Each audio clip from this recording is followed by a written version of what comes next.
For what purpose does Ms. Ansari seek recognition? Mr. Chairman, I have an amendment on the desk. Will the clerk please report the amendment and An amendment to the amendment in the nature of a substitute to H.R. 5103 as offered by Ms. Ansari of Arizona. Okay. Without objection, the amendment is considered as read. I reserve a point of order. Ms. Ansari is recognized for 5 minutes to explain her amendment. Thank you, Mr. Chairman. Earlier this year, the Trump administration and congressional Republicans unilaterally withheld $1 billion, that's billion with a B, dollars from D.C. that is part of the city's local government budget. I'll repeat, these funds are all D.C. raised revenue. A Senate pass fix has been sitting on Speaker Johnson's desk since March 18th. It is outrageous that this city is micromanaged to such a degree by the federal government, unlike any other American city. And on top of that, the administration can apparently decide to cut or withhold an enormous portion of the city's budget just because it feels like it. This is an issue of fairness, justice, and keeping the government's word to over 700,000 Americans who are denied full and equal rights. How can the Trump administration literally steal $1 billion from D.C. without any justification or resource? Imagine if this were Phoenix or Los Angeles or Las Vegas or Dallas. I'm the former vice mayor of Phoenix, Arizona, the 5th largest city in the country, and I can tell you that a $1 billion withholding of budget from a city government has massive implications. It should be no different for Washington, D.C. While this is the city's capital, it is also home to hundreds of thousands of hardworking people. What might actually have an impact on keeping people safe and healthy in our nation's capital? That would be the $1 billion of withheld funding for critical programs that keep this city running. Funds that are D.C.'s, not the federal government's money. But Donald Trump obviously believes that this city is his personal playground. He has deployed the U.S. military to its streets because he wants to feel powerful, because he is a dictator, and he wants to deflect from the fact that the biggest criminal in this city is himself, sitting and occupying the White House at 1600 Pennsylvania Avenue. My colleagues have mentioned D.C.'s crime rate is at a 30-year low.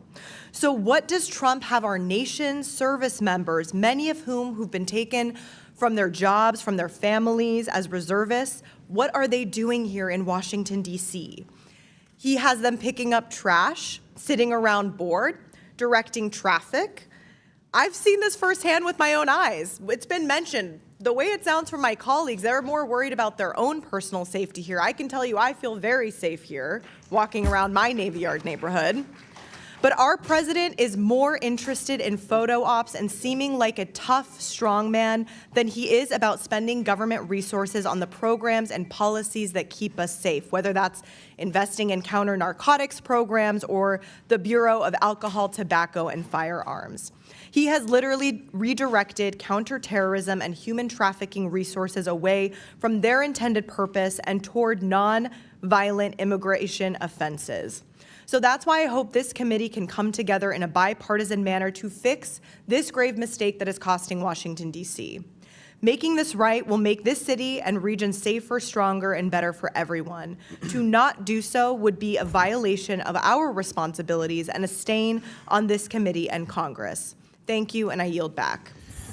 Gentlelady yields back. I'll recognize myself. And again, I support restoring that funding. I don't believe it was Donald Trump that took the funding. I think it was Congress that took the funding, either inadvertently or whatever. So I support restoring the funding, but I cannot support this amendment because it would strike the text of the underlying bill, which enacts President Trump's executive order on making the District of Columbia safe and beautiful. So I oppose your amendment, but I support the objective. And again, I have asked that that be restored in the as one of the anomalies if we go the CR route, which I would assume that's the route we're going to go. And that's something that in the meetings I've had with both Mayor Bowser and Middleton, they both requested that, obviously. And I think that's I think that should be restored. Now, I don't know, I'm speaking for myself, not everyone on the committee, but I support, again, what you're doing, but the amendment affects the underlying bill, so that's why I oppose the amendment. Does any other member seek recognition? I'll recognize the ranking member, then Mr. Biggs. Thank you. I just want to thank Ms. Ansari for the amendment, and I think, Mr. Chairman, I think you've acknowledged that this was a mistake made by the Congress, by the majority, by the Speaker, and so this is an opportunity to fix a real horrific mistake that is hurting the district. To lose that amount of money, $1 billion in funding to provide for services is completely irresponsible, and Congress has an opportunity right now, this committee has an opportunity right now to actually fix the issue it's created. And so I think this amendment does that. I want to thank Congresswoman Ansari for doing that. This is another example of why Congress should not be the super city council for Washington, D.C. It cannot continue its efforts to try to take control over the district. Now, Speaker Johnson and the House, by the way, have refused to enact a simple fix. They have not moved forward in fixing this enormous mistake. Instead, D.C. today and across, in most days, just hear any of the debates, they want to use the district as a political prop.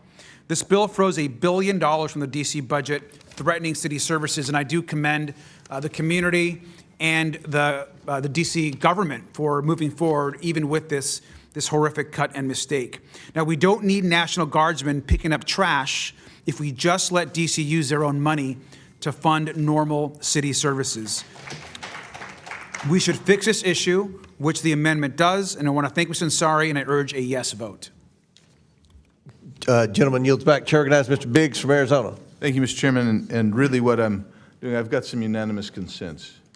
So this one's entitled, Murdered Congressional Intern's Mom Says Trump Should Take Over Washington, D.C.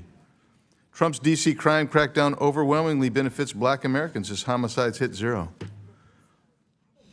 This one from February 12, 2024. Yes, prosecuting and arresting criminals would have immediate impact on D.C.'s crime. This one from just the other day. Trump's D.C. crime crackdown nets murder suspects, sex criminals, illegal immigrants, and more in one night. This one. Trump's D.C. crime operation puts safety of families first as arrests surged past 1,800. This one from a couple days ago. D.C. wards 7 and 8 see drop in crime during federal law enforcement surge.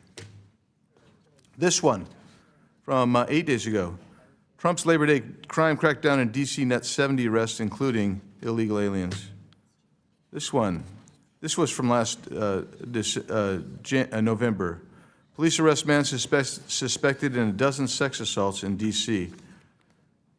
And that's where I'll stop for now, Mr. Chairman.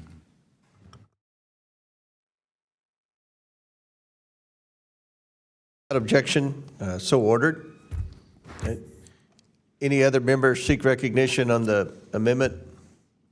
Seeing none, the question is now on the Ansari amendment. All those in favor signify by saying aye. Aye. All those opposed signify by saying no. No.